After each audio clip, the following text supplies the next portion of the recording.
Okay, so I think we could start. Do we have anybody want to volunteer to be the reader or a responder?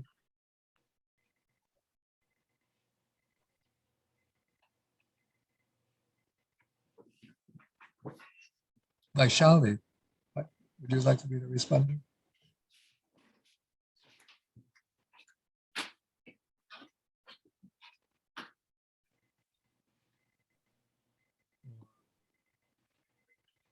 Carolyn. Carolyn? Bunty, it's hard to see on my phone. It's so tiny. Okay, I'll increase the size, but let's get somebody, maybe Kamal? Yes, Bante. Okay. So let me increase the size. Okay, that should be good.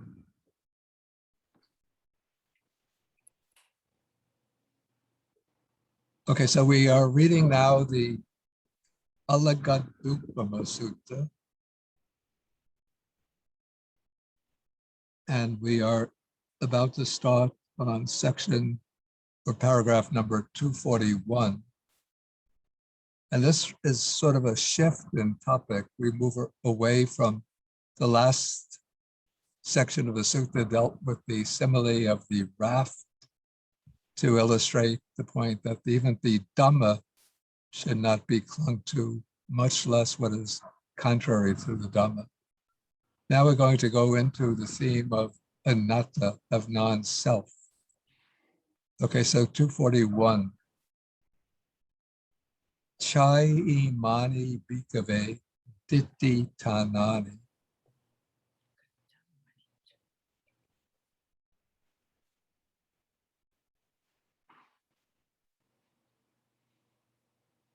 I think, is Kamal there?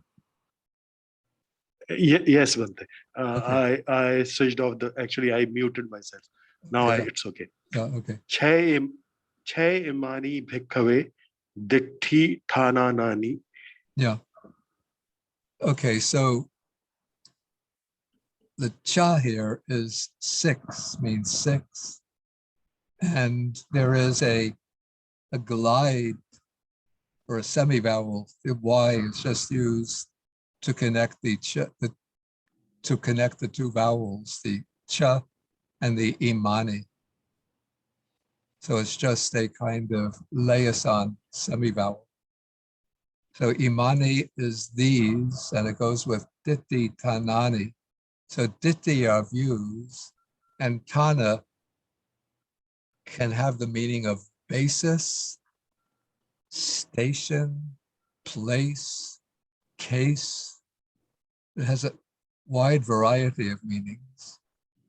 And here the commentary explains that ditti tanani, it says views themselves are ditti tanat. The view itself is a ditti tana. So here we take ditti tana like a case of views, and that is the view itself, or ditti tana is the object of a view, and also the condition for a view. So it offers 3 ways of understanding ditti tanani, which I believe that expression, it's unique to this sutta. Though I might be wrong about this. Okay, so katamani cha. Katmani cha. Yeah, so what are these 6 ditti tananis? So ita bhikkhave asutava putujano. Id bhikkhave asutva puthujano. Ariyanam adasavi. Aryanang adasavi. Arya dhammasa akovido. Arya dhammasya ekovido. Arya dhamme avinito. Arya dhamme avinito. Sapurisanam adasavi. Sapurisanang adasavi. Sapurisa dhammasa akovido. Sapuris dhammasya akovido, sapurisa dhamme avinito. sapuris dhamme avinito. Yeah, so we'll just pause here and then I'll explain this whole the statement, because this is the standard description that we find in the Nikayas of the subject is what is called a putujana. And the word putujana is what I translate as whirling, but literally it actually has two derivations. One is from the word putu, which has the meaning of wide or spread out. I think this is Vedic.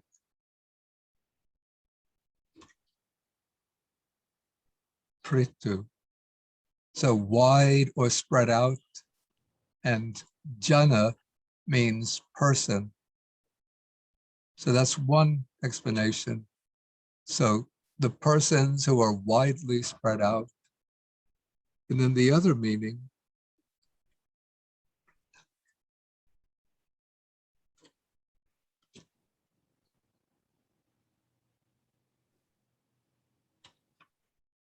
I think it's, is this correct? Pritak. Let me just check.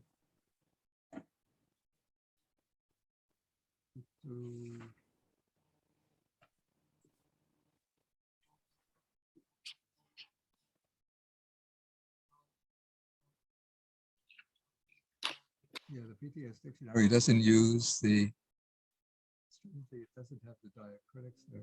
But I think that, or would it be, is Lauren here? Yes, Bhante, Yeah, that's do you- correct. That's an indeclinable word. Yeah, does it have the cerebral T or the?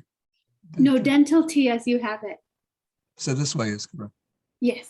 Okay, yeah, so pritak means separate.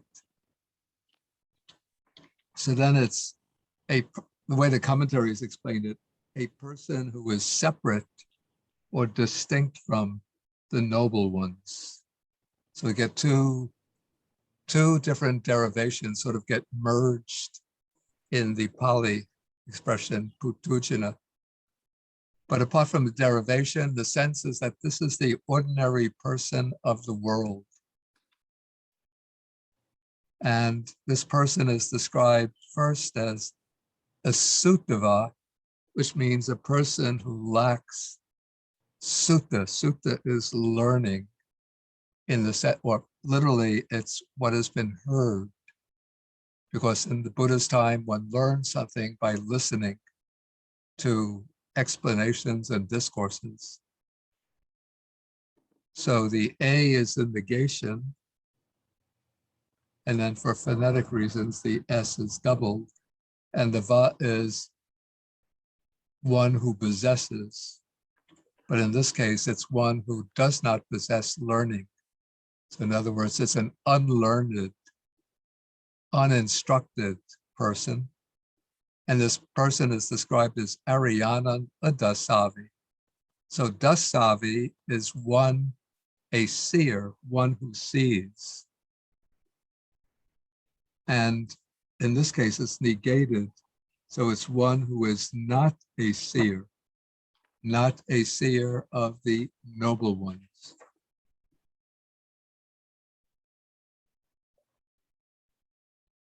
Yeah, the stem form of this would be dasavin. And then in the masculine singular, it becomes dasavi. Then it's negated dasavi. So not a seer of the noble ones. And then he's also described as Arya Dhammasa Kovido. So Kovido means one who is competent in, expert in, skillful in, skilled in. And then this is negated. So one who is not skilled in the noble Dhamma or the Dhamma of the noble ones. And Arya Dhamme Avinito. So Vinito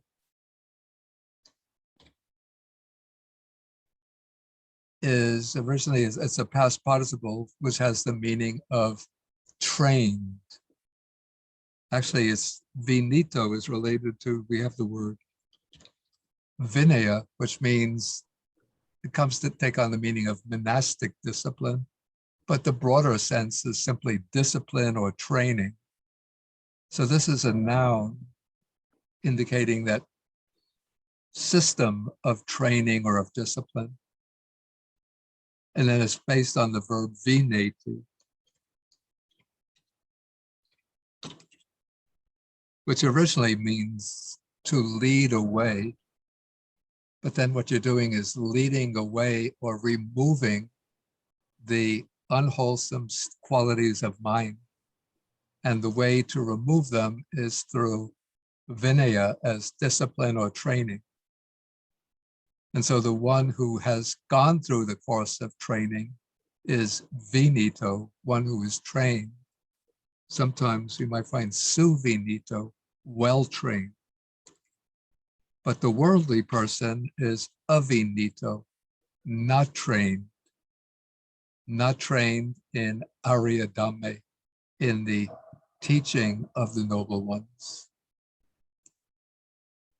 And then the same thing, all the same thing is repeated in regard to the expression sapurisa. So sapurisa comes from sat, which has the meaning of good or real, but also it has the meaning of, of true or real, but also good. Like we have Saddhamma, the true Dhamma or good Dhamma, because of the D, so the T would turn into a D. And here, because it's followed, the Sat is followed by the P, so it becomes assimilated. And so Purisa is a person, and Sapurisa is a good person. But the way it's used in the text, it's almost a synonym for a noble person. So everything else is the same. He's not a seer of the good persons, unskilled in the Dhamma of the good persons, untrained in the Dhamma of the good persons. Okay, so all of these terms are descriptions of the unlearned worldly person.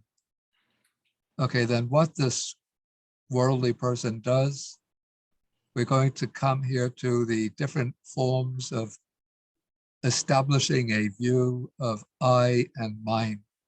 So we jump to the verb samanupasati.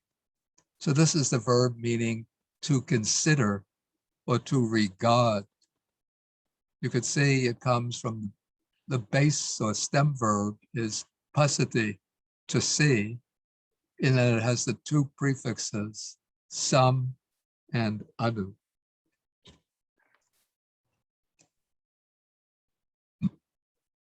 And don't try to add prefix to the stem verb and then try to derive the meaning in that way.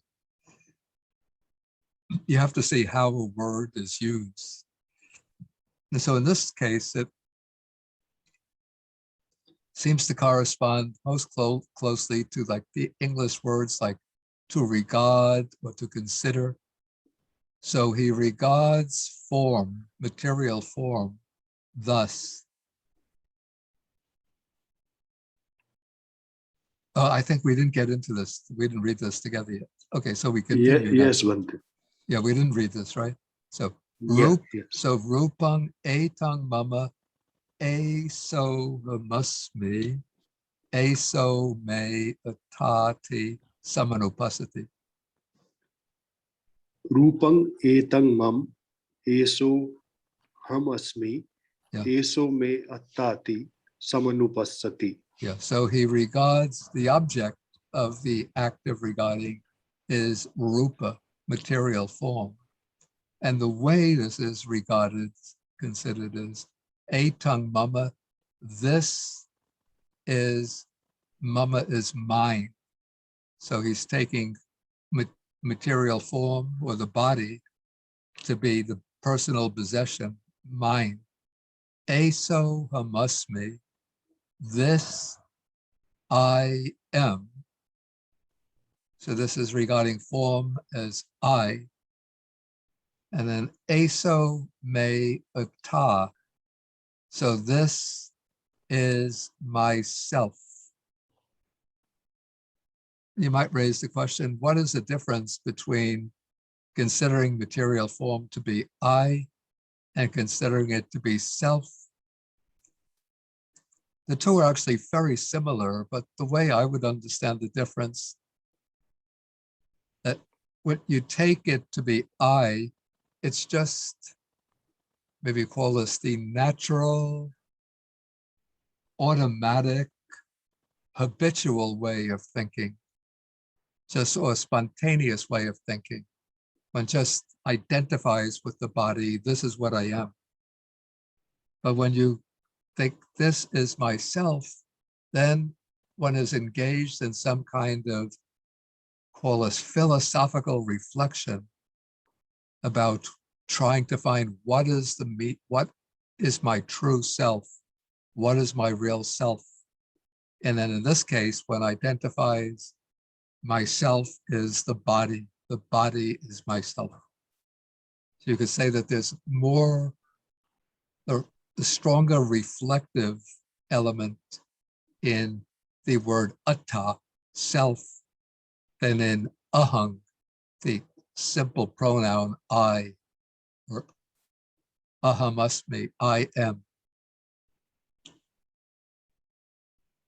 Okay, so this is the way he thinks about, the worldly person thinks about rupang.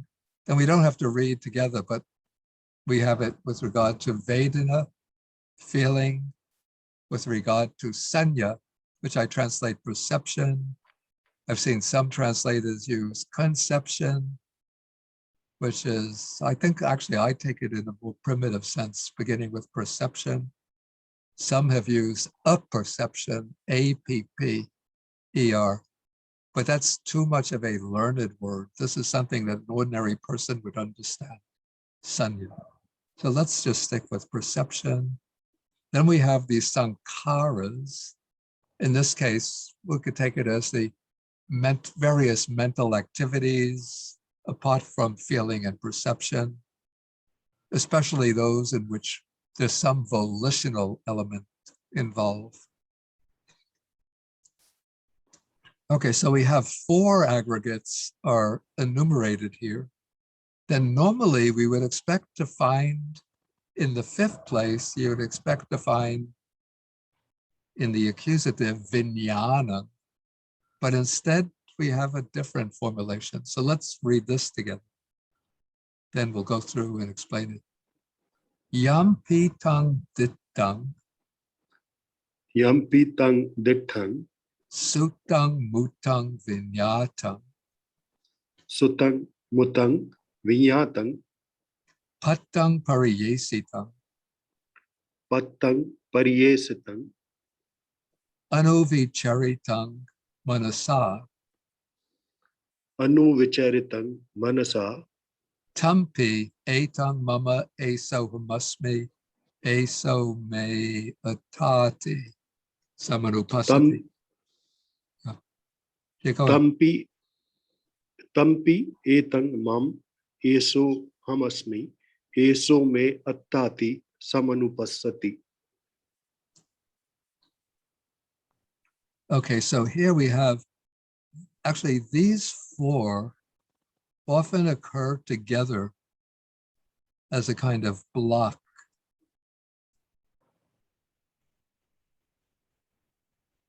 So ditang is what is seen, sutang is what is heard. And let's do the 4th one first. Vinyatang is, no, we'll go in order. Okay, ditang is what is seen, sutang is what is heard. Now mutang, the original sense of mutang, I believe, based on the Vedic texts and the Upanishads, would be what is thought. Because even in the early Buddhist texts, like the Attagavaga of the Sutta Nipata, occasionally we find in these early texts just these three terms, in which case Ditang is the object of visual consciousness, Sutang is the object of hearing consciousness, and Mutang is the purely mental object. Okay, but in the suttas and prose texts, we get the fourth term, vinyatang, meaning what is cognized.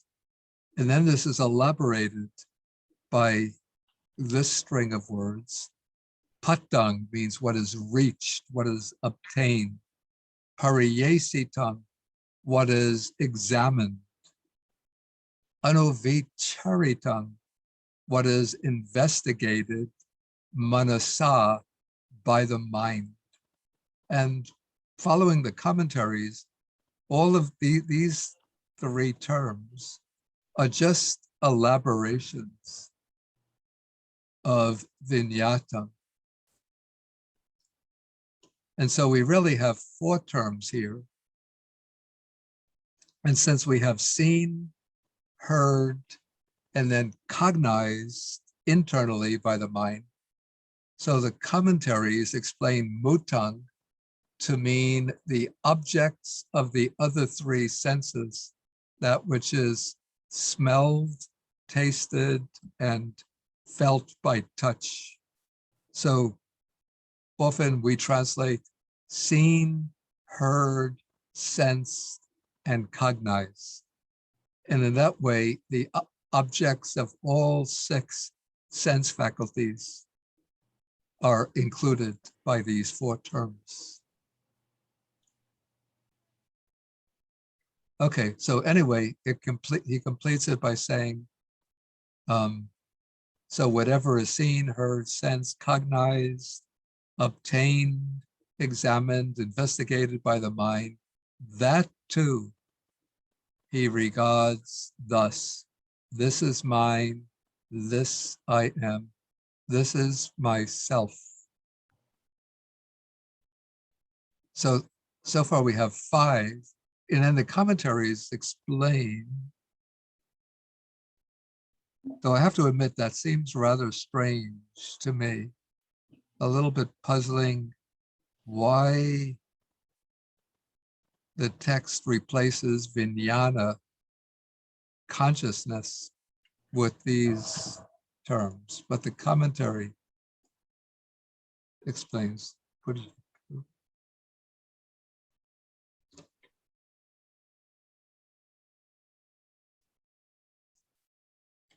So the commentary says that vijnana, consciousness, is shown by way of its objects, the scene, and so forth. But it's a puzzle. Why not simply state consciousness? Why bring in the objects? Maybe some scholar can work out an answer to that, but I don't know myself. Okay, so that is the fifth Ditthitana. And then we come to the sixth, Yampi Tang Ditthitana. Yampi tang ditthithanan. So loco, so atta. So loko, so atta. So pecha bhavisami. So pech bhavisami. Nicho duvo sasato. Nicho dhuvo sasato. Aviparinama dhammo. Aviparinam dhammo. Sasati samang tat eva tasamiti. Sasati samang tatheo thasasamiti. Tasamiti. Thasamiti. Yeah. Tampi etang mama eso hamasmi eso me atati samanupasati. Tampi etang mam eso hamasmi eso me attati samanupassati.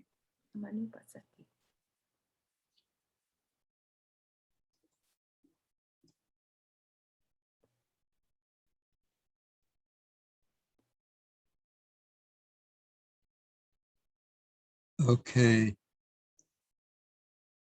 Okay, so now he says, as for that ditthitana, that case of views, and then this is the view. We should put like a quotation mark around it. We have so loco, so ata, and this is a way of stating in Pali, since the pronoun is the same in both cases. So literally, it's that world, that self. But the suggested meaning is that which is the world, that is the self. So he's taking, with this view, he's taking the entire world to be the self. Then he continues, so pecha. And what is pecha? After that, What is it? Absolutive, Bhante? Say again. Absolutive? Yeah, it's the absolutive of what verb? Ati, which is prefixed by pa. Yeah, yeah. So it's the absolutive of, so let's put some. So it's p plus 80. So from this we would get the absolutive is pecha. And then the past participle of that verb, which would be, the verb itself would be peti, but I don't know whether this ever occurs in the indicative. But the past participle would be peta, that which has departed, or in other words, passed away. But then the word peta, or in Sanskrit, preta, comes to be a term for a ghost. But it's originally just a person who has passed away, who has departed. So there must have been like an old, maybe even pre-Vedic view that when people pass away, they become kind of ghosts dwelling in the spirit realm. So anyway, this is the absolutive, having passed away. So having passed away, that I will be that. I will be that self which is identical with the world. And then that self which is identical with the world is described as nicho, permanent. Duvo is like constant or everlasting. Sasato, eternal. Aviparinama dhammo. So we often come across viparinama dhammo, subject to change. So aviparinama dhammo is not subject to change, not undergoing decay or deterioration. And then sasati samang tat eva dasami. This seems to be a rather idiomatic expression used in the formulation of this view. I wanted to see if the commentary gives some explanation of it.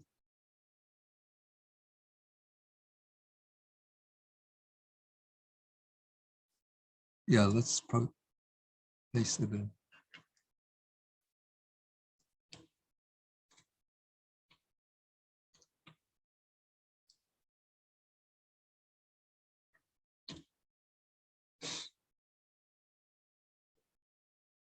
See this automatic spelling correction. It doesn't recognize tatas. So when I put in a apostrophe, then it turns it into the English word that. Okay, so tassami. What is tassami?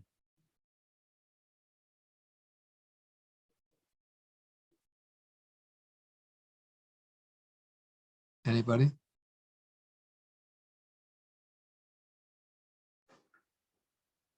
Bhante, is it future future of the verb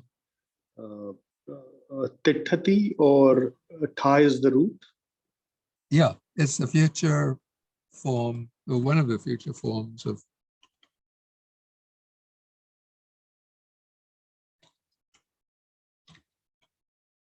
it's a future form of titati. And here it's first person singular. So titati means, one of the meanings is to endure, to persist, to continue on. So here, I will endure, I will continue on. Just like, then it says, equal to eternity. And the way the commentary explains it, I will endure just like, equal to things that are eternal. And then it says the things that are eternal are, this is their way of thinking. Sineru is the big mountain at the center of the world system, also called Mount Meru. Mahapatavi is the great earth, and Mahasamudra is the great ocean, and so on. Of course, in Buddhism, none of these things are eternal, but in this way of thinking, the person who's formulating this view, he takes the Mount Sineru, the earth, and the ocean to be eternal things.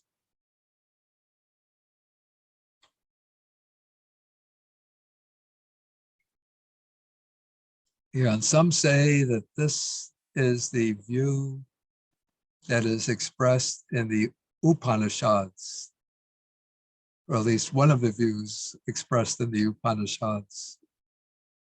Except it seems to me not to be a very good formulation of the Upanishadic view.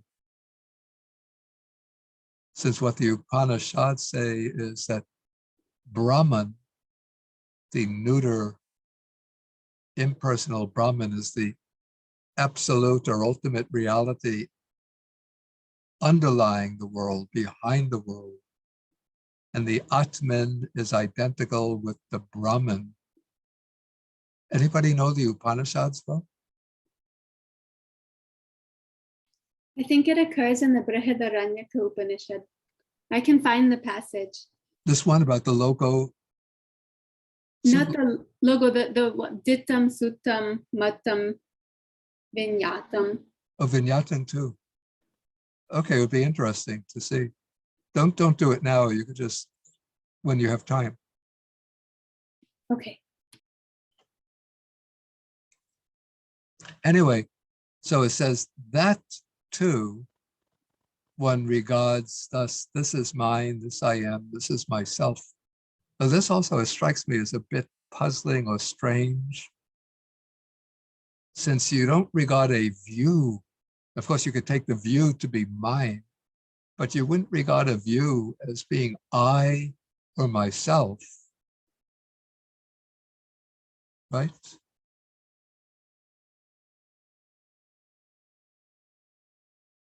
Well, anyway, this is a language course class, but I find this a bit puzzling. One could say that the sixth case of view, it's not that you regard this as being mine or myself, but this is the sixth case of view, that one takes the world to be the self, and that self after death becomes permanent, eternal, unchanging, and so on. Okay, so those are the six cases of views. And then we don't have to go through this line by line. This is just the negation of it, or the opposite case. And this is the description of the Sutava Arya Savaka. So this is the learned, noble disciple, who is one who sees the seer of the noble ones, who is skilled in the Dhamma of the noble ones, well trained in the noble Dhamma. And then the same for the good persons. So he does not regard anything as being, this is my, he doesn't think or he regards this as not mine, not I, not myself. So all of those things takes to be not mine, not I, not myself.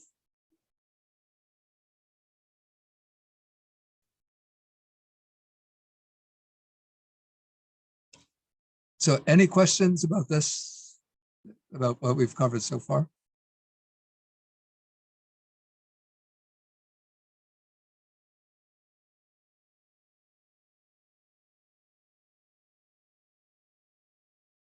No questions?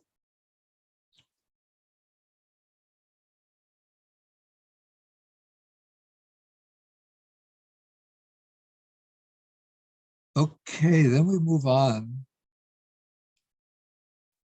Okay, now to make the transition to the next section. Yeah, this is a little bit, sentence seems to be hanging in the air. But the Buddha says, so evang samanupas, yeah, we read together. So evang samanupasanto So evan samanupassanto asati na paritasati. asati na paritasati. Okay, so here you could see each of these sections has describing the noble disciple has the verb samanupasati. So now we have samanupasanto. And what grammatical form is this?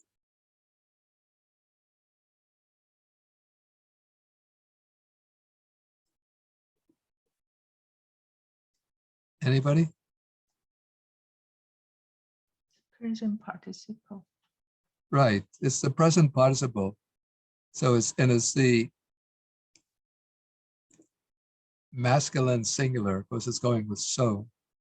So regarding thus, considering these matters thus, then we have asati. What grammatical form is asati? Locative.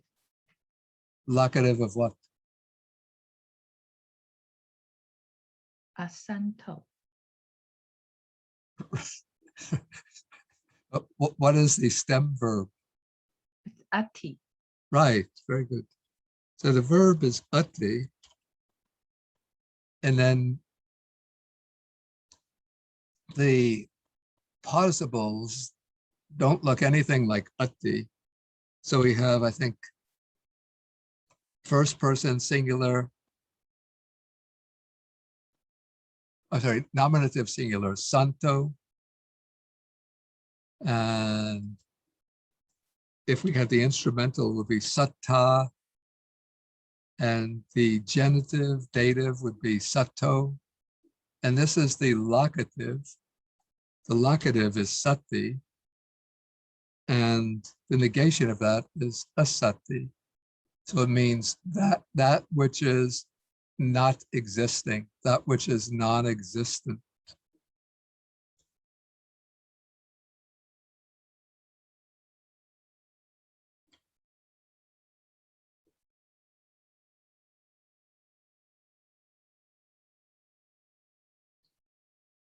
Okay, then we have the verb paritasity, which is an interesting verb in Pali and probably other Middle Indian dialects, because it combines together two different emotions which are quite distinct. One is craving, the other is fear. How does that come about? Okay, consider the word tanha. We have tanha in Pali. But what is this in Sanskrit? What is the Sanskrit equivalent of tanha? Trishna. Right.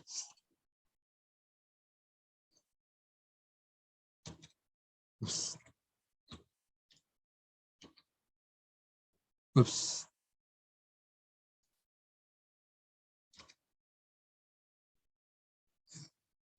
So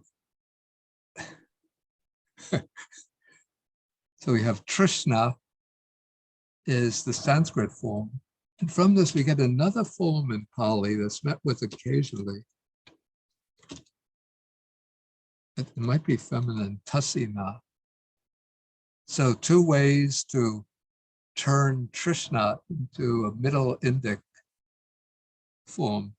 The one that's most often found in Pali is Tanha, but occasionally we find Tasina. Okay, now the verb, I think, corresponding to Tasina would be tasati, which means to crave, to have craving. And then it gets a prefix, paritasity. So this would be normally the verb, suggesting the idea of to crave for something, to have this intense longing for something. But there's another verb in Pali, tasati, which means to fear.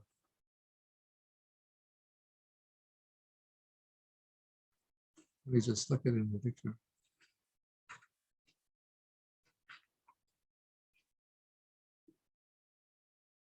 Yeah, we find it in the dictionary as tasati, to tremble, to shake, to have fear, to be frightened. And it quotes the Sutta Nipata, verse 394. Ye tavara ye chatasanti loke. Yeah, and in Pali, in fact, we find the verb santasati, to become frightened, to become terrified.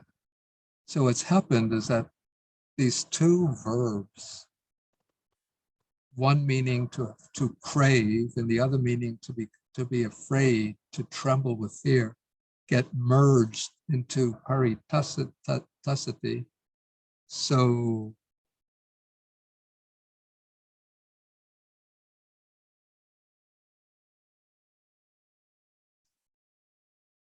yeah, so the commentary explains the verb here.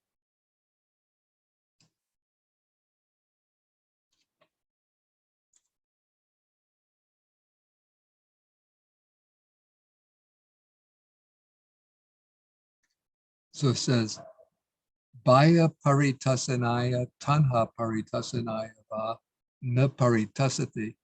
So he doesn't have paritasati on account of the paritasana of fear or the paritasana of craving. And so a big challenge for a translator, what do you do to render a word that suggests the two meanings of fear and craving? Either you choose one or the other, in which case you'll meet problems down the road. If you choose to be afraid, then you'll meet problems when the aspect of craving is more prominent. And if you render what he does not crave, then you meet problems when the meaning of fear is more prominent. So I think Venerable Jnana Moli had rendered this to have to experience anguish, which I didn't like so much.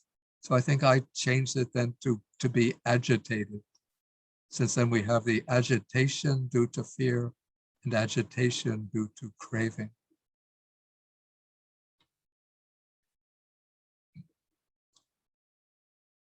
And I think that will work in the next passage. Okay, so just this statement here. So not regarding things, thus he is not agitated about what is non-existent. And asati, as I said, is locative. Okay, now, so any questions about this one sentence? Bhante, I wonder if one clue could be the fact that the verb is construing with the locative, and usually craving or love would construe with the locative, whereas if it was fear, it usually construes with an ablative. would that help Yeah. to try to pick one or the other of the meanings, or is it still used in the two senses, even with a locative? I think it would work with a locative in the sense that you're, in this case, say if you're emphasizing the aspect of fear, it's not being afraid of what is non-existent, but being afraid in regard to what is non-existent. Okay. Yeah, let's go through. Maybe we could get the sense more clearly when we go through the next paragraph. Okay, so now we come to 242. So at this point, the Buddha stopped speaking. And now, Evang Vute Onyataro Bhikkhu. This we don't have, just when this was said, and a certain monk said this to the Blessed One, the Buddha. So he says, Siyanu ko bante, Siyanu bhante Bahida asati paritasana. bahidha asati paritasana. And then the Buddha says, Siya bhikkhu, Siya Bhagavad, bhikkhu Bhagavad vocha. bhagava avocha. Okay. Ida bhikkhu ekachasa evang hoti. Idh bhikkhu ekachasya evam hoti. Ahu vatame tang vatame nati. Ahuvat me tangvat me nathi. Siya vatame Siyavat me tang vat ahang na labhamiti. tangvatahang na labhami ti. Yeah, here I would put the T. So sochati ki lamati So sochati kilamati paridevati paridevati urataling kandati purattaning kandati samoham apajati. samohang apajjati. Evanko bhikkhu Evam ko bhikkhu bahida asati paritasana hoti. bahidha asati paritasana hoti. Okay, so now when the Buddha made that statement, then one monk said, or he asks the Buddha a question. He says, Siya. So Siya is the optative here, inquiring about a possibility. Could there be, O Bhante, paritasana about what is non-existing externally? So he's asking about in regard to some external matter. And then the Buddha says, yes, there can be. And then he explains. It's a little obscure in the Pali, but we can make it out. So to somebody, so this is just a kacha, this is just someone, evang hoti, such occurs. So somebody thinks thus, aho vatame, or ahu vatame. So ahu, this is an aorist of the verb hoti, is. So ahu is was. And the subject is not mentioned, but simply it. It was. And vata is just like an exclamation. In this case, it's like expressing sorrow or grief. So it's like, alas, alas, it was mine. That is not mine, alas. So here, the person is lamenting over something that they had previously, but don't have now. Like maybe somebody had a house and then the house gets burnt to the ground, or somebody had some precious jewelry and the jewels have been stolen. So alas, or somebody's wife or husband has passed away or children have passed away. So indeed or alas, it was mine. That is not mine now. So that's expressing a kind of lamentation over loss. And then we have the next one, siya vatame. So here it's expressing the wish, may it be mine, or it could be mine. Tungvat ahang nalabami. But alas, I do not get it. I do not get that. So here we have somebody who has a craving for something. May it be mine. But they fail to get it. And so they're stricken with anguish because their desire is disappointed. And then as a result, so sochati, so he sorrows. Kilamati, kilamati means to become like wary, or maybe in this case, afflicted would be better. So he sorrows, he is afflicted. Paridevati, paridevati means to cry, to weep. Then urataling kandati, this seems to be an idiomatic expression. Ura is the breast, and there's a verb, talati, which means to strike, to hit. And kandati is also to cry. So they go together so that he cries, beating the breast, beating his breast. And then samohang apajati. So he falls into confusion.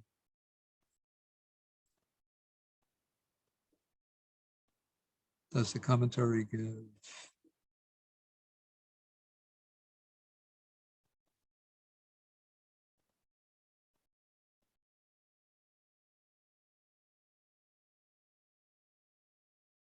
I thought it might give some elaboration on that. Anyway, it's clear. So the sense is that because one doesn't get what one wants, because one has lost that which one possessed, and one doesn't get some object that one desires, one falls into sorrow, grief, misery, and confusion. And so in that way, there is paritasana in regard to what is non-existent externally. So externally refers to some external object, and it's non-existing either because one has lost it or one doesn't obtain it. So any question here?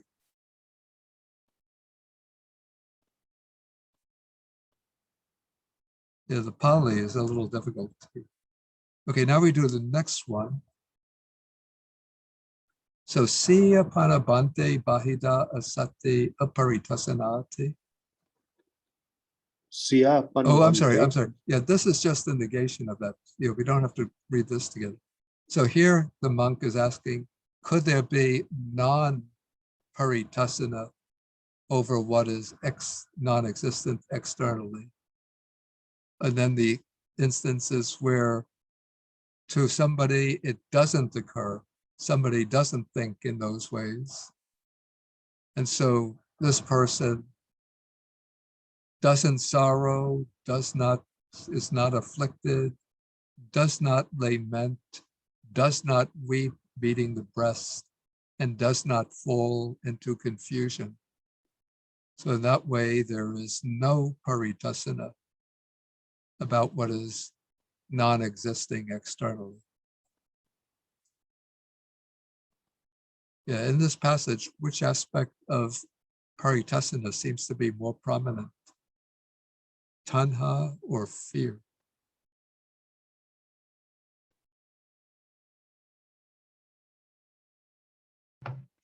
Tanha.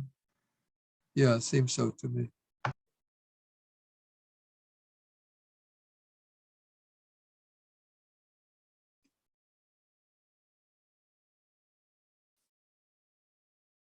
the next one, I think we'll take a look at the next one. Okay, so now the monk asks, Siya nuko bante ajitang asati paritasana.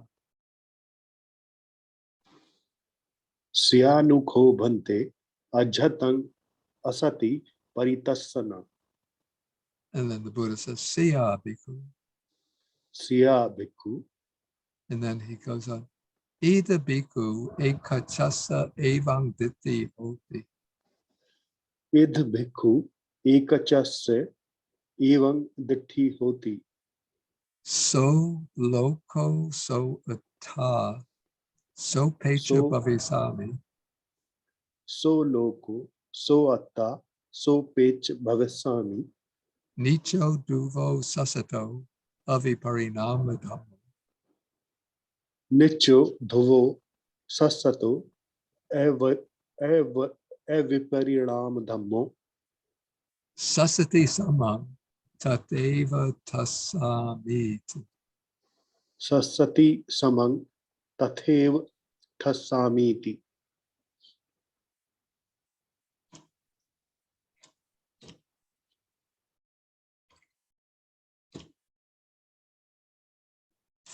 Okay, so somebody holds that view, which we went through earlier, that which is the world, that is the self, and so on. Then we're going to come across some long compound here. So sunati tathagatasava tathagata savakasava.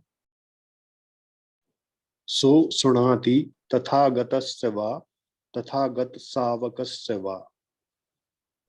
Sabesang ditti tan aditana. Sabbesang ditti thana aditha aditthana Pariyutan. I'll break it up. Let's ditti tana. Aditana.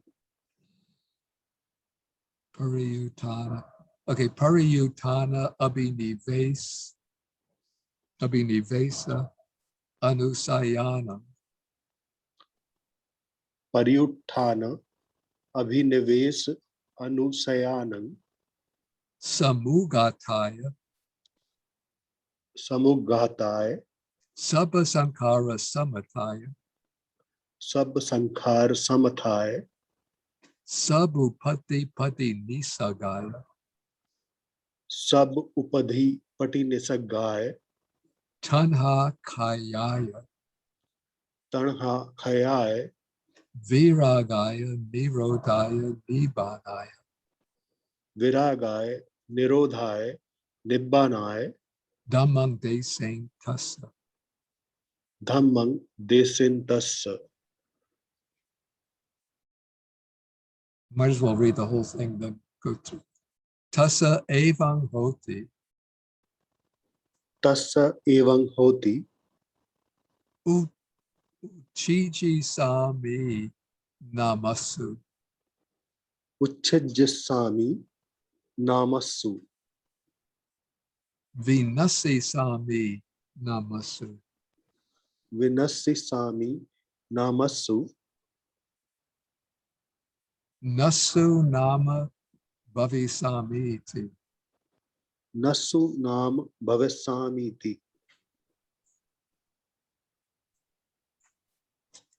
So sochati ki lamati paridevati So sochati kilamati paridevati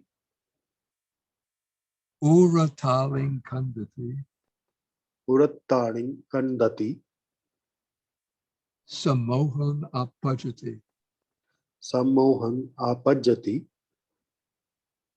evanko bhikkhu ajitam asati paritasana hoti.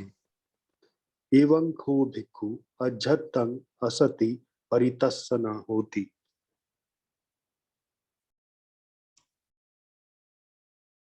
Okay, so this is a little complicated. Okay, so we have somebody who holds the view, the self, world is the self, Then he hears, and this looks to me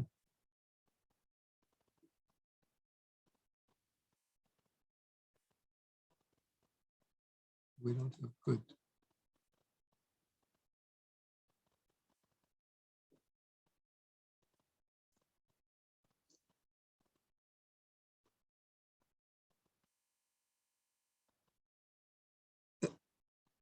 It looks, I'm not sure whether this is actually a genitive absolute, but it looks like it.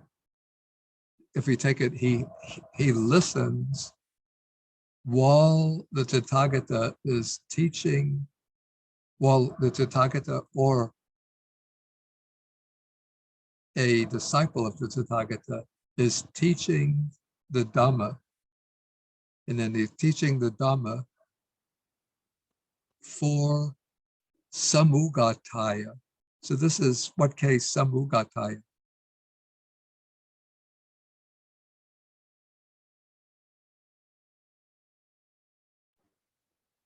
Dative? What?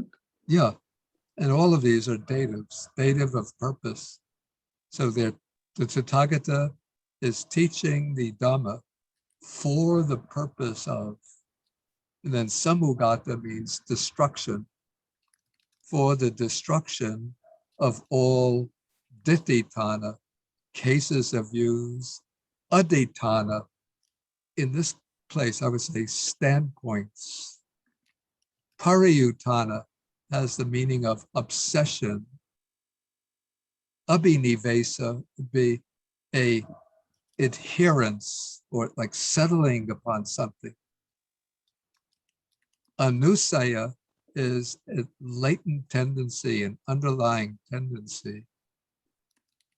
And so the Buddha is teaching the Dhamma for the destruction of all cases of views, standpoints, obsessions, adherences, and latent tendencies.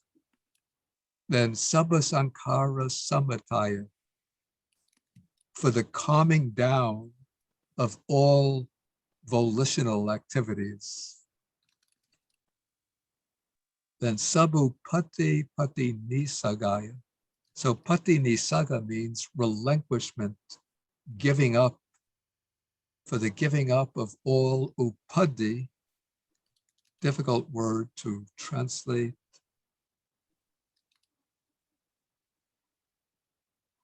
Maybe let's render it as objects of attachment. It's a bit unwieldy for a single polyword. For the giving up of all objects of attachment. And then for the destruction of craving, for dispassion, for cessation, for nibbana. Then when he hears this occurs to him. He thinks, I will be cut off or annihilated. I will be, and then this namasu, this is, I think it's nama plus this little particle su, which just indicates like an exclamation. So it's really, it doesn't have a translatable meaning, but it just gives that flavor to the statement, makes it emphatic. So he's thinking, I will be annihilated. Vinasisami. I will be destroyed. I will not be. I will not continue to exist.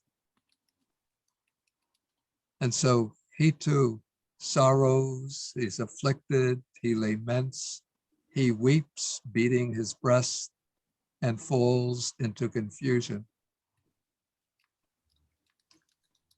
And so in this case, there is paritasana about what is non-existing internally. And what is not existing internally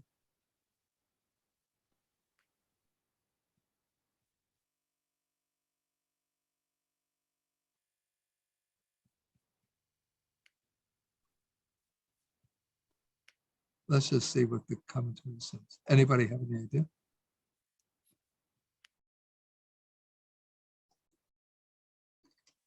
So he's thinking, I will be annihilated.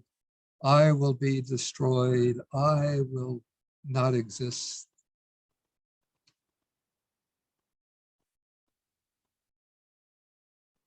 Come on, where are all my learned scholars?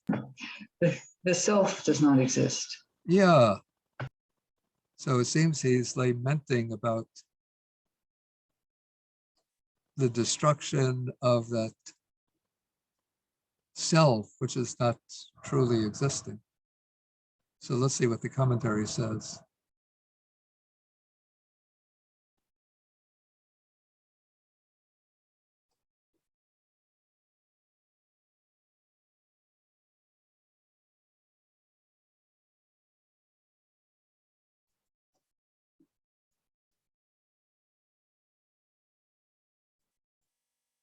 So the commentary actually is explaining this in regard to the next passage. So this is where the person doesn't hold this view. And so when he hears the Buddha or the Buddha's disciple teaching the Dhamma for that purpose, then it doesn't occur to him, I will be cut off, alas, I will be destroyed, I will not be. And so he doesn't sorrow, he doesn't become afflicted, doesn't lament, doesn't weep beating his breast, does not fall into confusion. So in this way, there is no paritasana about what is non-existing internally. Then the commentary to this section explains,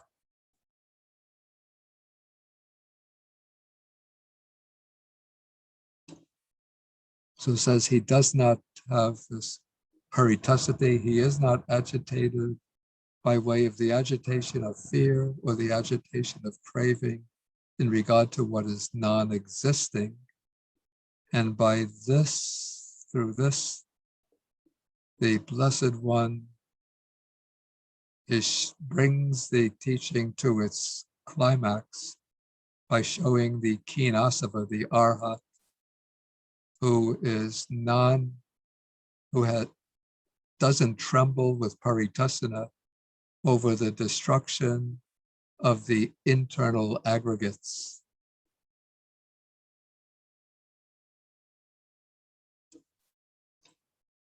And it seems that the commentary misses the point that what is non-existing internally is the assumption of a self.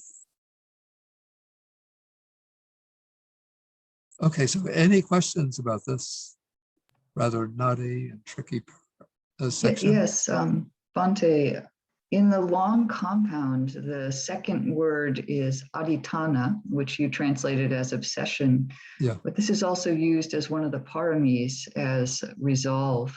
Yeah. Seems to have a difference in slant, negative or positive. Can you say Yeah. more about this word? Yeah, it's just that it takes on these different meanings. I want to take a look at the dictionary.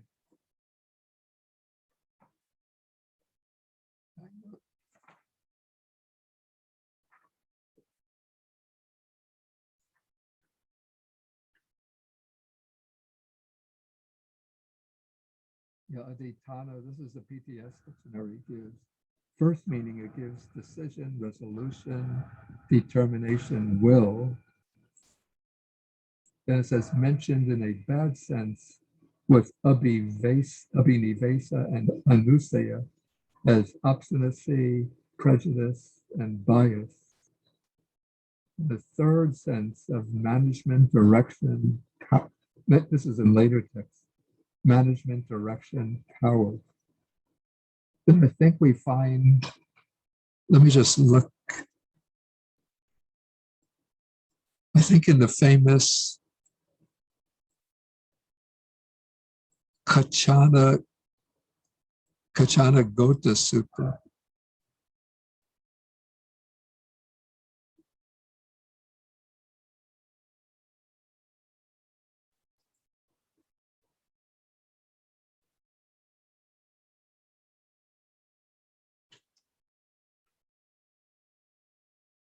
Do you see that?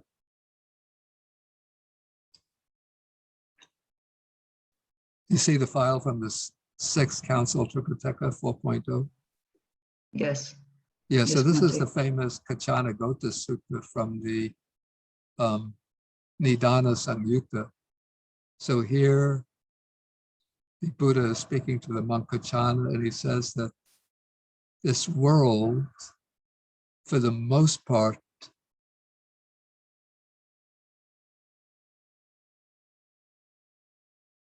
is bound to upaya, is like engagement, upadana, clinging, abhinivesa, adherence.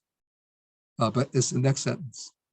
So then he says, tanchayam upai upadanam chaitaso adhitanam abhinivesa nusayam na upeti na upadayati nadi tati atameti. So he says that this one, this is the person of right view, doesn't approach by way of approaching, doesn't cling by way of clinging, and then naditana or naditati doesn't, you say, take a stand upon the chaitaso aditana, doesn't take a stand on the standpoint of the mind, then the abhinivesa, the adherence, and the underlying tendency, anusaya, atame, myself. Yeah, so here aditana is pretty much identified with the standpoint of atame, this is myself. But in other places, as you point out, it has a positive meaning. Also in Majjhima Nikaya, What's in the exposition of the elements? exactly, that's what I was thinking. Sutta number 140, the Dhatu 140. Yeah.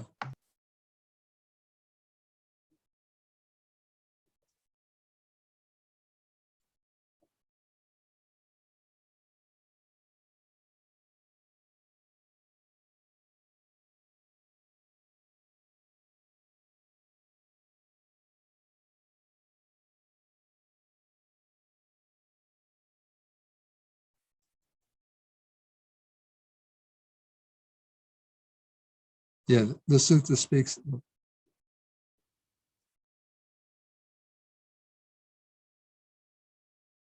Yeah, it speaks about 4 adhitanas.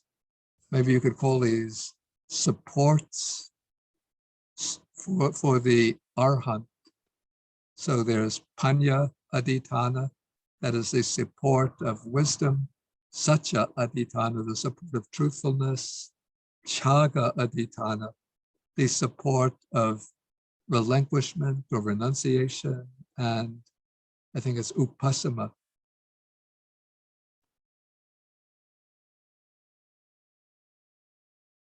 Chaga, there's a 4th one.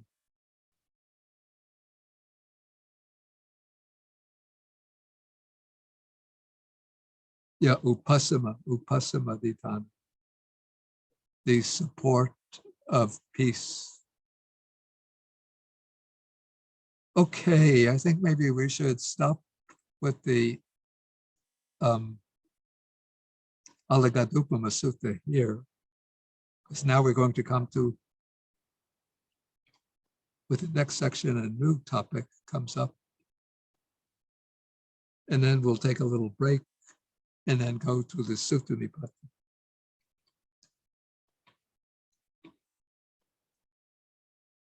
So 2:20, we'll come back 2:25, so we take 5-minute break.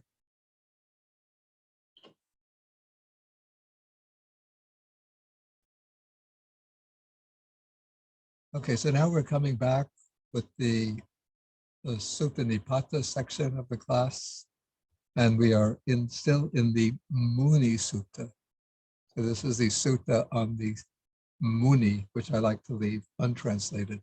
But usually translated as the sage. Okay, so we finished last time up to verse 211. So we'll pick up with verse 212. Panya balang sila vatu papanang. Paya balang silvat uppanang. Yeah, I have to lengthen that U. Sila vatu papanang. Silvat uppanang. Is that better?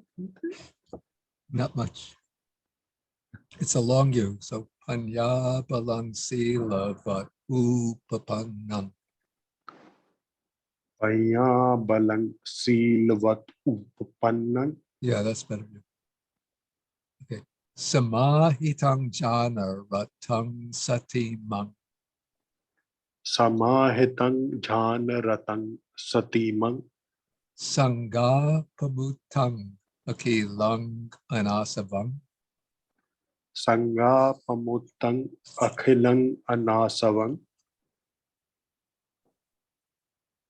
Yeah, and then I prefer this, take it as Tangva pidi ra muning vedayanti. Tangva pidhira muning vedayanti. Okay, so all of these words, most of them are in the accusative because they're all functioning as descriptive of muning, which is the object in the accusative. So the subject here is Dira. Dira is the wise ones. So the wise know that sage, tongue mooning, that sage, that muni, as one who is panya balang. So this is, panya is wisdom, bala is strength, and this is functioning as a bahubihi compound describing muni. So they know as a muni, one who has wisdom as strength, one who has the strength of wisdom. And then silavat upapanang. So upapanang is one who is possessed of, sila is good behavior, and vata are observances. Usually in the Buddhist text, sila and vata are sort of dismissed when they come together as a clinging, but here they're being understood in the positive sense as observing the precepts and undertaking other kinds of wholesome practices. So one who possesses good behavior, moral behavior, and various other practices.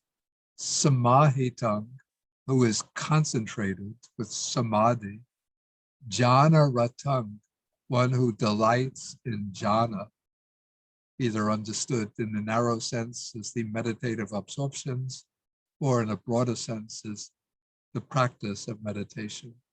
Satimang, one who possesses mindfulness. Then sangha pamutang. Here sangha would be ablative. And then it goes with pamutang. Pamutang is freed. And so freed from the bond, freed from bondage. Akilang means something like not dried out. The word kila is often originally it refers to like a barren or sterile field, a field where you can't grow crops. And the text, sometimes they mention greed, hatred, and delusion are kila, causes of barrenness. And so one who is not barren, not sterile. Then anasavang, one without asavas, without the taints. So the wise know that Muni, as one who has the strength of wisdom, who is possessed of good behavior and other practices, who's concentrated, who takes delight in meditation, who is mindful, who is freed from the bonds, who is not barren, and who is without the asavas. So any questions here?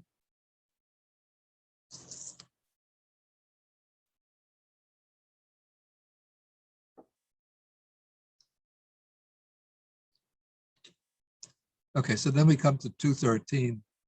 A kung charantang, meaning uppamatang, Ekang charantang muning appamattang ninda pasangsasu avedamanam, ninda pasansasu avedmanang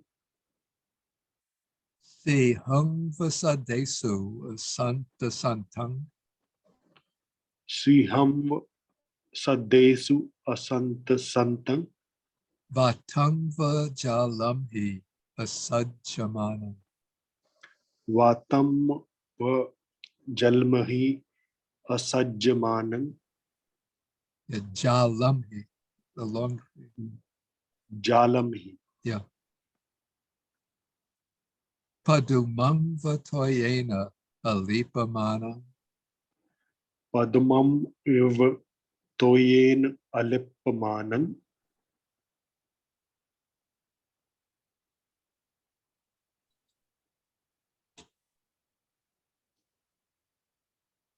netaram anyesam ananyanayam, netarang ayesang ananya neyang tangvapi dira muning vedayanti. tang vapi dhira muning vedayanti.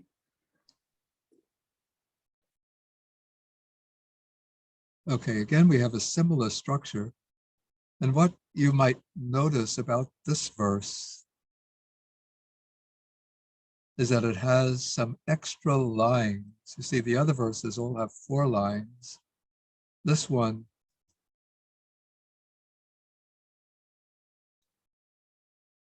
it's a regular number of lines.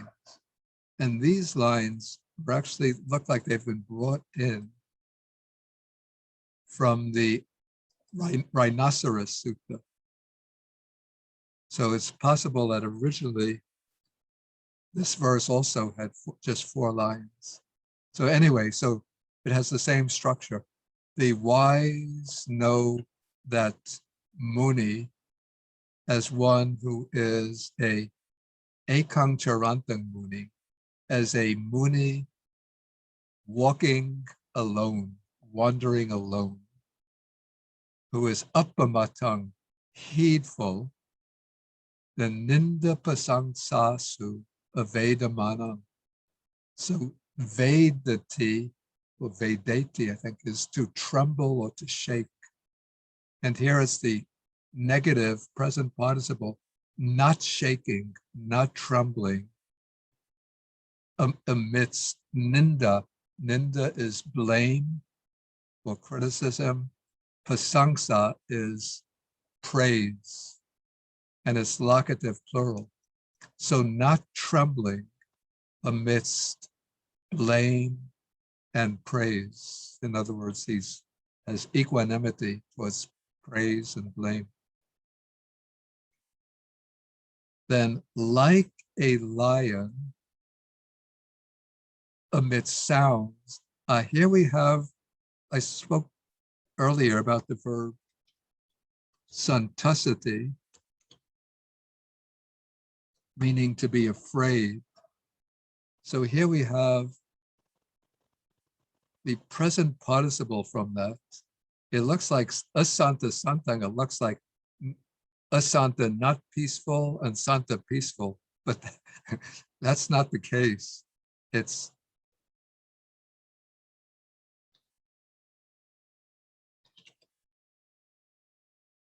It's from Sankhasati. So this would be one who is trembling with fear, Santa Santang.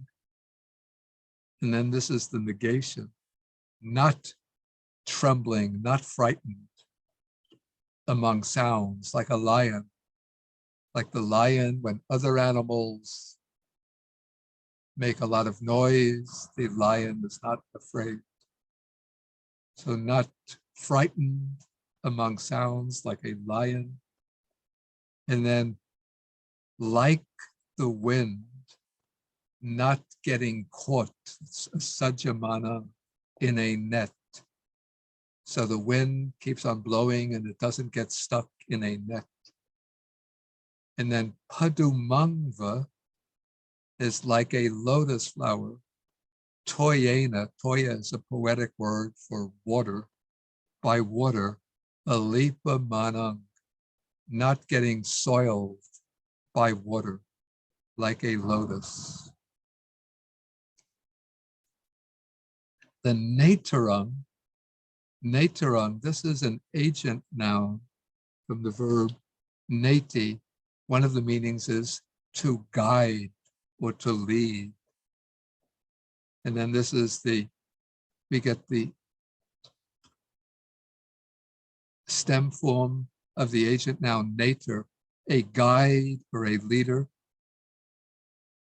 And then the nominative would be neta, and the accusative would be netara. So he's a leader of others, not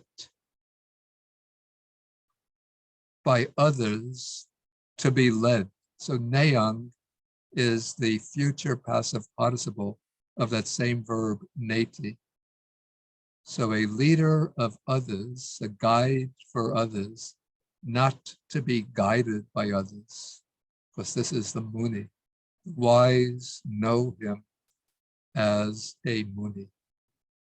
So the one who wanders alone, the Muni who wanders alone, heedful, not trembling amidst praise and blame and praise, not fearful amongst, like a lion among sounds, not getting stuck like the wind in the net, not tainted like a lotus, not tainted by water, a guide for others, not to be led or guided by others.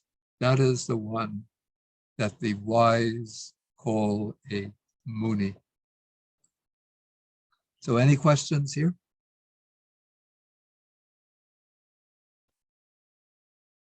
If you have questions, better ask.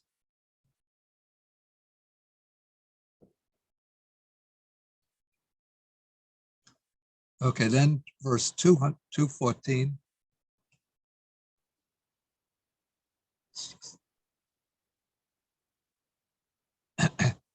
Yo ogahane tumbur eva bijayati. Jo og hane thambori iva bhijayati.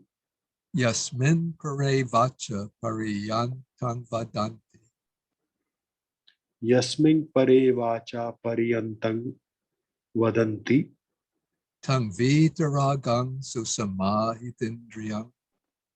Tang vitaragang susamahitindriyam. Tang vapidira muning vedayanti. Tang vapi dhira muning vedayanti. Okay, so here I had to understand this, I had to rely on the commentary.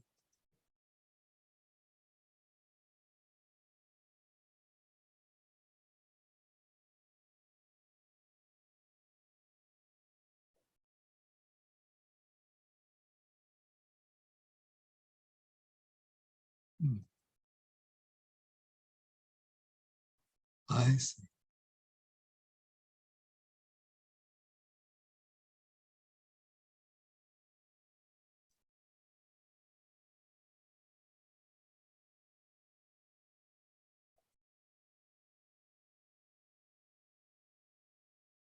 Yeah, so the commentary explains that Ogahana, like this is a post, a pillar with either 4 sides or 8 sides, which is set up at a bathing place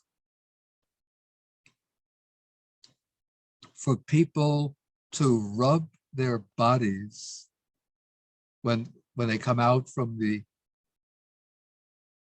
like a river or a pond where they go for bathing. So then they come out and apparently they rub their bodies, maybe to rub the dirt off, dust and dirt. Yeah, I don't know, it's an ancient Indian custom. And so anyway, so one who, and then we have the R is just a, for the purpose of Sunday, and Eva is like, and Abhijayati is literally to be born, but it has just the sense of one who is like.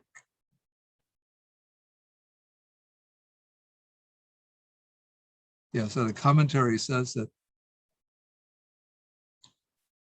when people are rubbing their body against that pillar, the pillar doesn't either bend upwards or bend down. It doesn't move, but it remains steady in this place. And so in this case, when others speak vacha pariyantam, it would be literally words on the border. And the commentary explains that when they speak words either of praise or dispraise. So in that case, for this Muni, there is no either upliftment when he's praised or aversion towards the people who speak dispraise of him. So when others speak words, sort of pariyantam, vacha pariyantam, literally it's words bordering words, but it means the sense is words of praise or blame. So the Muni is like that pillar at the bathing place. It doesn't bend back or forth when people are rubbing against it. Then he's vitaragam, devoid of lust, with susamahitindriyam, with well concentrated sense faculties. That's the one that they call a Muni. So any questions on this?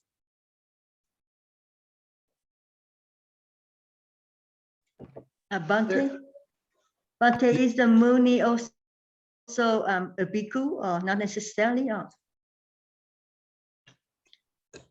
The sutta isn't specifying whether it's a bhikkhu or not, but from the lifestyle you could see it's pretty much either an ordained bhikkhu or it could be a wandering Buddhist ascetic who hasn't taken formal ordination, but is still living the life of a wandering ascetic. It seems that that was a possibility also during the Buddha's time.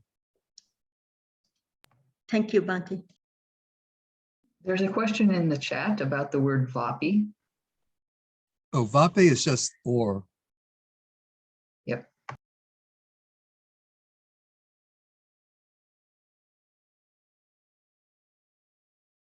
Okay, 215.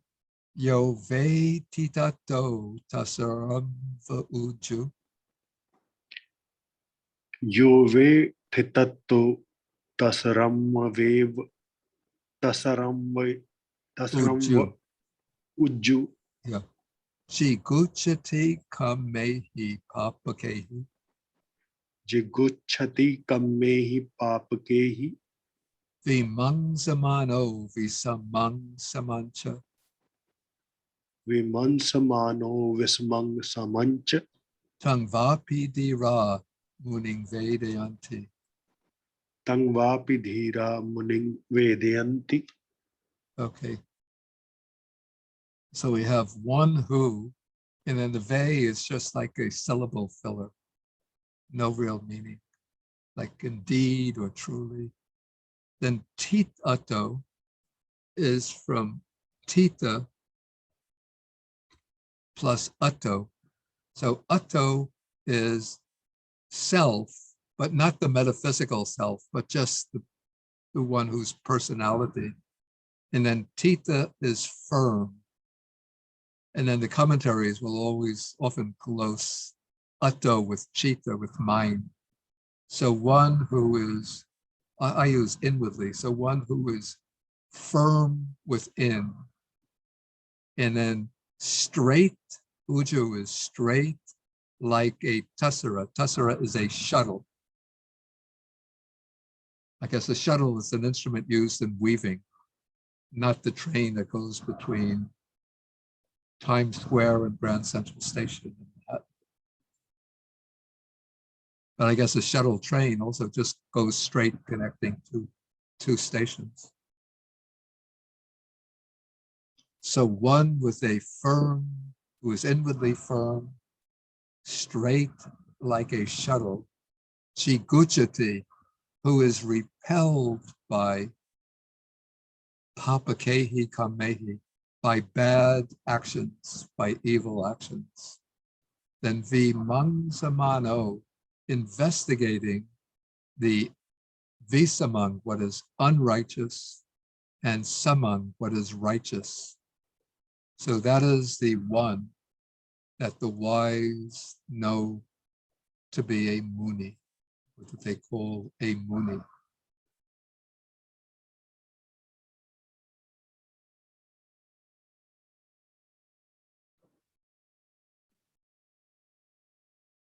Okay, 216. Yo san yatato nakaroti papam. Yo sanyatatto na karoti papan. Daharo majimo chamuni yatato. Daharo majhamo cha muni yatatto. Yeah, anyway.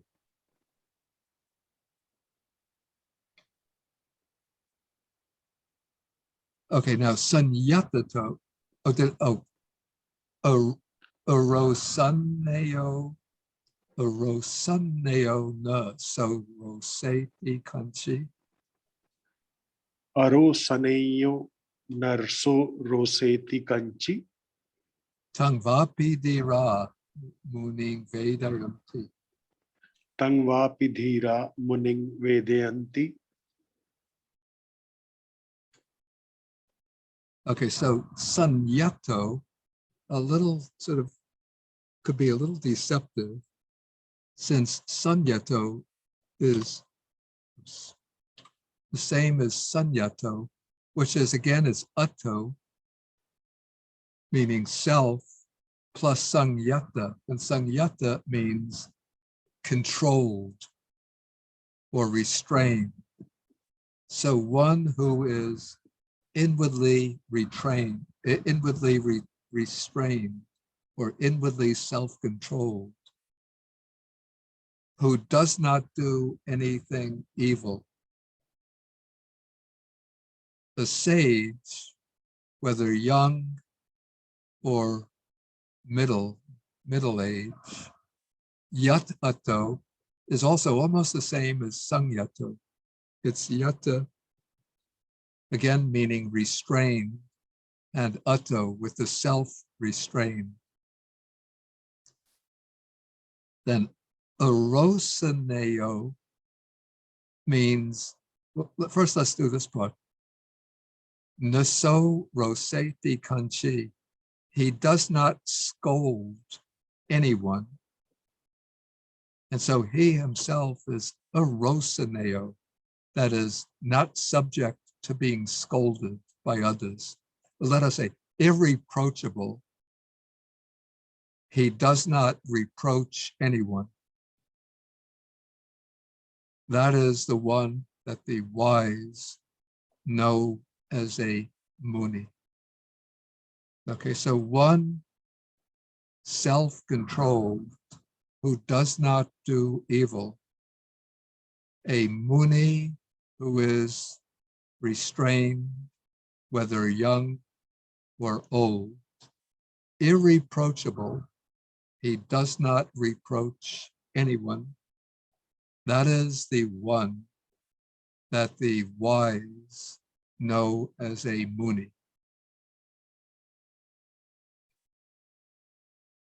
Yeah, the vapi is really just forming as a connective to connect the verses together.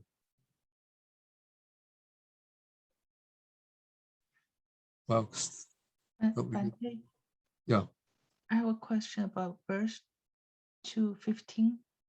Could you explain that Visama, Samano, Visamang, Samantra? What's the meaning of Samantra there?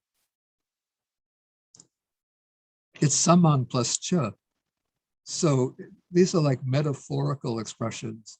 Sama means what is even, literally, what is smooth or even. Visama, what is not even, what is rough. But they come to be used to designate what is righteous and what is in accordance with Dhamma, and what is unrighteous, what is contrary to Dhamma. Yeah, so he investigates what is, since he understands the distinction of what is righteous and unrighteous. Does that answer the question? Yes. Thank you. Okay, so 217. Bante, Yeah, is it possible to take the vapi as an emphatic ava p?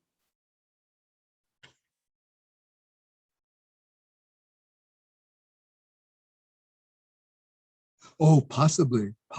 Let me just see how the other couple treats that.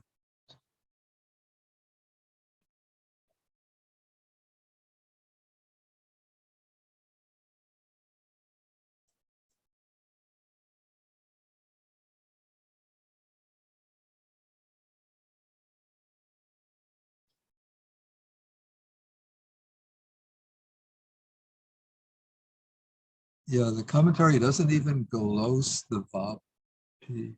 Well, it just has, it doesn't take into account the va. It just has tampi. Pandita sata muning vedayanti jananti.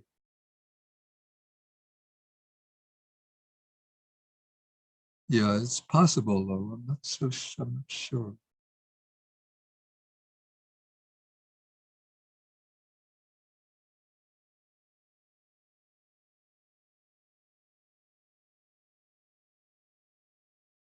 Yeah, I'm just not sure. Okay, so 217. Yadagato majato sesato va. Yadagato majhato se sato va. Pindang labeta paradat upajivi. Pendang labeth paradattu pujivi.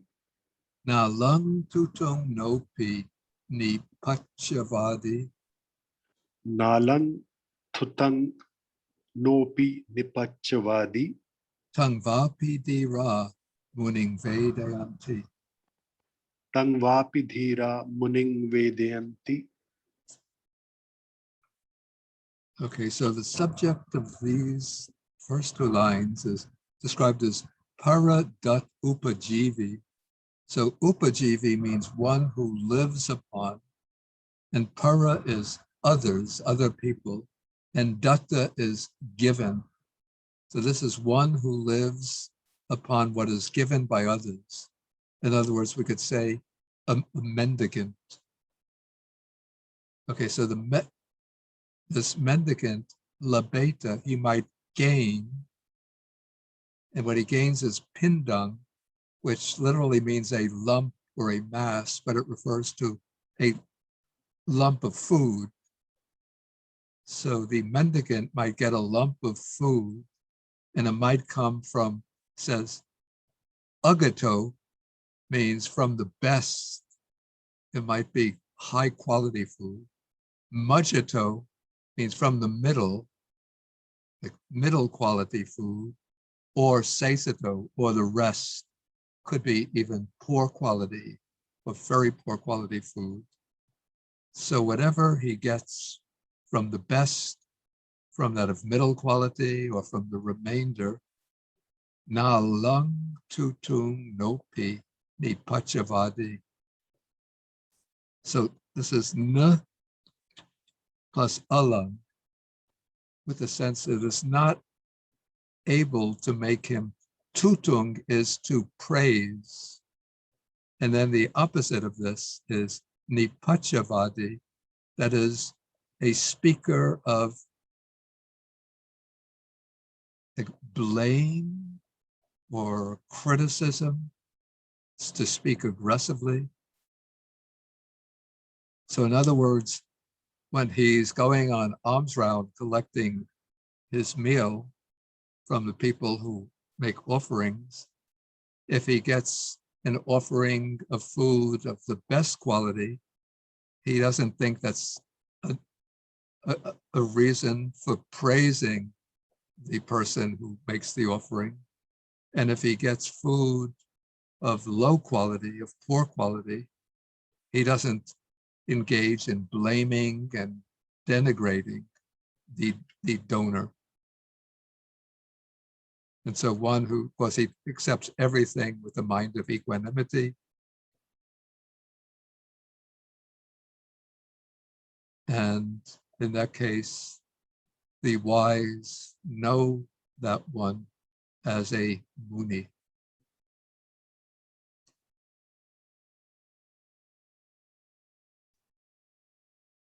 Oh, it's 3 o'clock. Oh, 4 more verses. So I think we should leave those for next time. So any questions on any of the verses that we've covered?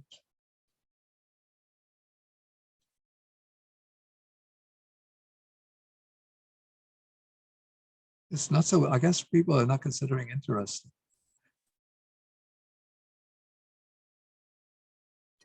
No, you make it clear, Bante. Thank you. It's interesting, Bhante. Okay, so we will then close up for the day, and then we come back next week, and certainly we'll finish this poem next week. And I should send out the file with chapter 2. Okay, so thank you all for joining us. And let's stop the share. Thank you, Bhante. You, Bante. Okay, thank you. Bhante. Thank you, Thank you, Bhante. Bhante. Very interesting. Okay, good to know that. Bhante. Yes. I love it. Yes. We're aspiring to be Moonies. Wasn't that a group of cultists back in the Yes. 1980s? Yes.